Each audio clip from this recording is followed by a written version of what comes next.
Hi, this is Jake with Cabinet Solutions Design Software, and on today's video, we're going to be learning how to build this type of view for our 3D. Now, keep in mind, the measurements for this drawer box may not be 100% perfect. You'll need to play with it a little bit more if you wanted to get an actual drawer box outcome for this, but this shows you how to do something like this in our software.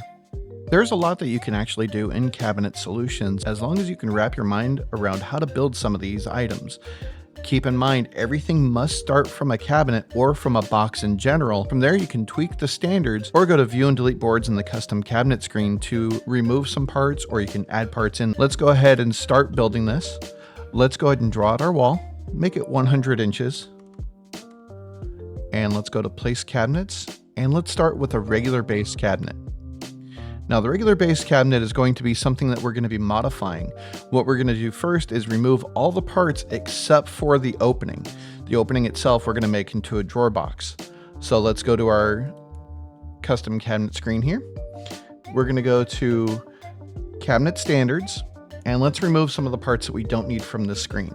Let's go to toes and sleepers, remove those. Let's go to our backs, remove our back. Nailers and stretchers, remove nailers, remove stretchers. Now we can go to apply to cabinet. And let's go and remove the rest of the items that we don't need. Let's also go back into our cabinet standards and remove our countertop as well. Now let's go into view and delete boards and delete the rest of the parts that we don't need. We don't need our left panel, right panel, none of our styles or rails. And when we remove our center rail, it'll fill the opening as one giant drawer. And that is exactly what we need. Now we go back to done. We go back to done again. Go to place cabinets. And here's where we do a little bit of math. We need to know the distance from the floor to bottom of a regular base cabinet. Plus, we need to do the height of the bottom rail, plus the height of the opening, and plus the height of the center rail.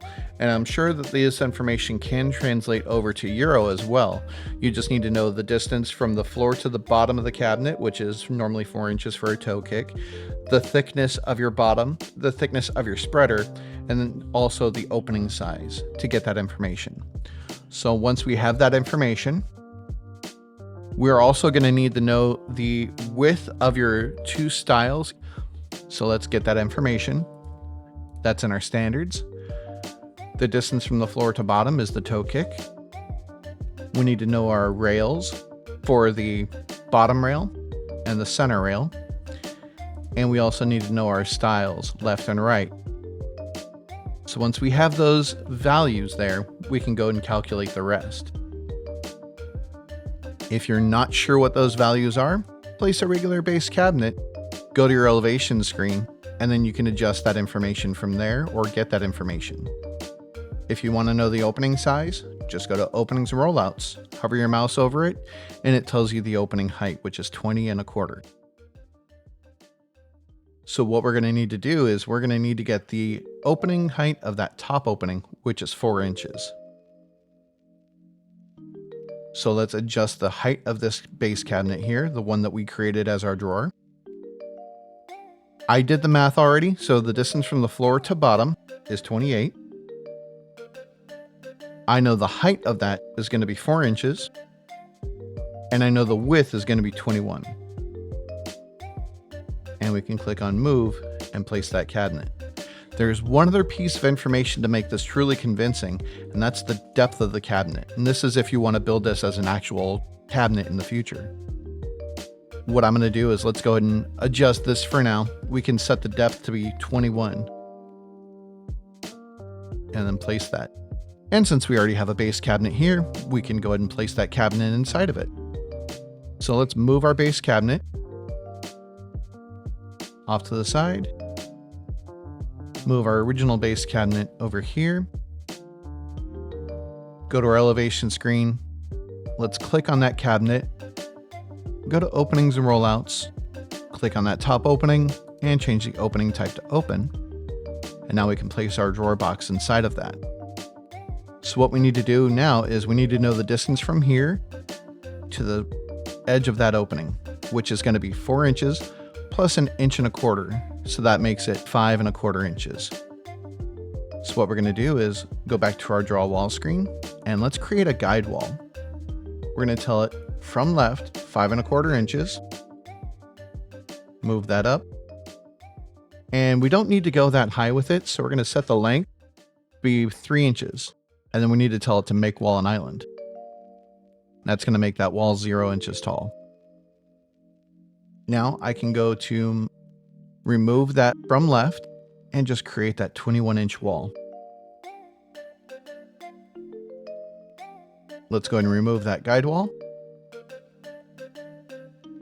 And now what I need to make sure and do in my standards is go to standards, adjust job standards, and under windows and doors, make sure that my clearance for door or end of wall is set to 0 instead of 4 inches. So that way it doesn't resize that cabinet when I place it on that wall. Edit cabinet move, and now it's in place. Now if I go to my elevation screen, because those are on 2 separate elevations, it's not going to show. But if I go to my 3D, I'm going to zoom out because there's only one wall in my job. My box is actually inside of it. That's good. That means that it is actually showing up to the correct size and everything. Now, if I want to extend that drawer out, what I could either do is create this as a deeper cabinet, or let's go back to move this to a different wall. Go back to my draw wall screen, delete out that wall, click back on from left, and draw that wall out again. This time let's make it, let's say 8 inches. Turn off that from left, draw my 21-inch wall again. Go to edit wall and delete that guide wall. And let's move that base cabinet back into place. And now you can see that it is extended beyond the original base cabinet here. So if I go back to my 3D,